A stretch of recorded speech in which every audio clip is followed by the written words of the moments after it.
Okay, how's this?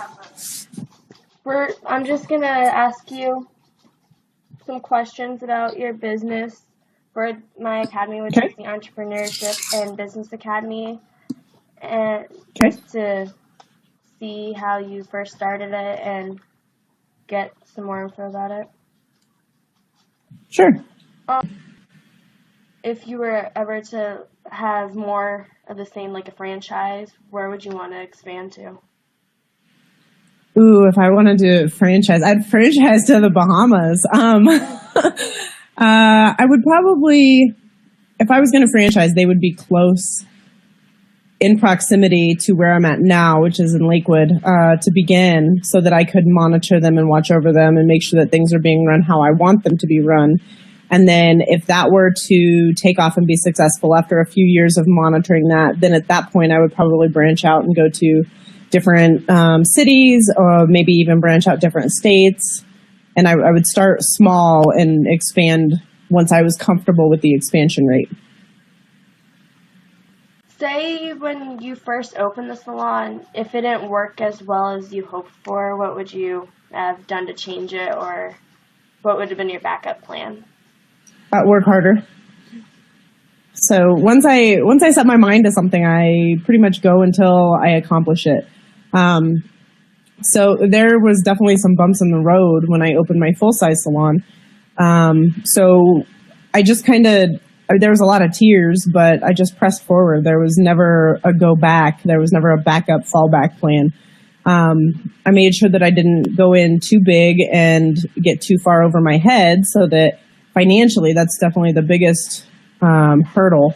I definitely made sure that no matter what happened, I could financially support it, and I sacrificed in other areas of my life to be able to do so. What are some major setbacks that you've had to experience? We flooded on opening day. So the building that I'm in was built in the 70s, and the plumbing through most of the businesses in that building have been there for 15 plus years. So the plumbing is pretty outdated. There's a restaurant in the building that does not have a grease trap, and so grease ends up down in our plumbing and it backs up. So opening day, I flooded. Had to close our second day to repair the brand new floor I had just put in and have plumbers come out and clean out the lines. That was a pretty big one. Dealing with the city was a huge setback, and the city had different inspection codes than the fire department did. And so trying to get them to come together and, say, hey, you want it this way, but you want it this way. So who really has the rule here? And then financing. When I first opened, I went to a bank and I applied for a loan. I talked to the SBA, and none of them would approve me for a loan because they said I wasn't, in their minds, asking for enough money, that I couldn't be successful unless I asked for more money. And I was asking for about $50,000. And by the time all was said and done, I opened the shop for $75,000, and the banks wouldn't loan me anything less than $150,000. So I wasn't willing to take on a $150,000 loan when I, at the time, only needed $50,000. So I pre-sold gift certificates, and I, got small investors that invested $1,000 or $5,000. And then, like I said, my dad, he invested quite a bit. And so that's one of the struggles too, is just paying back the money and, getting the financing in the first place. I tell people that want to open a business, don't do it the way I did. They need to save and have the appropriate capital before they even begin, because I struggled in the beginning. What have you been able to learn from the successes and the setbacks? None of it really matters. None of it's as serious as it seems in the beginning. The very first time we flooded, I freaked out and I threw a little temper tantrum, and I didn't know how I was going to go on, and my life was over, and I just put in this floor and now it's ruined.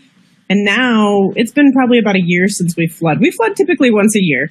Now I can see it coming and I hear it in the plumbing. It kind of like gurgles and gasps for air, so I can hear it. And I just shut off the water and casually call the landlord, and I let him know what's going on. And and we just kind of take, smaller measures to finish out our day, and he calls a plumber in and fixes it. As far as the other setbacks that we've had, any financials, my biggest thing is transparency. All my investors know exactly where I stand. I don't hide anything from them. If my payment that month is going to be a day late or a little bit short, I let them know as soon as I know, and I just tell them where I'm at, and they're very understanding because I'm honest with them. As far as the successes go, just continually reminding people what they're doing is good and that they chose what they're doing for a reason. And when they get disheartened or something like that, I just try to remind them how good they make people feel and what they're doing matters, that they're doing work that matters. What other advice would you give, like, other than saving the money to start out? Have a plan. When I very first started, I didn't have a business plan, and I thought, I know what's going on. I don't need a business plan. And one of my bankers was like, oh yeah, Mandy, you need a business plan. So they wouldn't even talk to me until I had a business plan. And I went from no business plan to a 42-page business plan. And the other thing is, it's yours. It's your dream. It's not anybody else's. So you can't have somebody else help you put that together. As soon as you think you have everything planned out, go over it again. As soon as you think everything is set and ready to go over it again. Double check it, triple check it, because something will slip through the cracks. Something will come up that you didn't think of. I'm trying to think of an example. The biggest stuff was with the build. And then my equipment. I had a big fiasco with my equipment. I had purchased very nice equipment, very expensive equipment. I financed it, which I would never recommend somebody does. And then 12 days after I opened, the equipment started failing and breaking. So I've been battling that company for the last 3.5 years. And finally it came, I got out of the financing. They went after the company themselves. But I'm still stuck with the equipment. So now I have to buy new equipment out of pocket because they're not honoring any of their warranties. So do your research. And when you think you've got your research done, wait a couple days and do it again. And just ask people.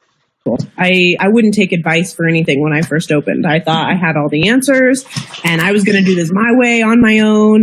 And I wouldn't listen to anybody. And so my advice to someone would be, if anybody's going to give you information, just listen.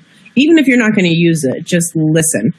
Give them the respect of hearing them out and hearing their trials and listen. That would be my biggest advice. Save money and listen, because other people have done it, and a lot of people have done it how I have, and they just they go running right into the fire with no plan, and you get burned. So.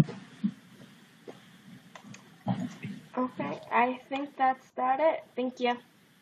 You're very welcome, babe.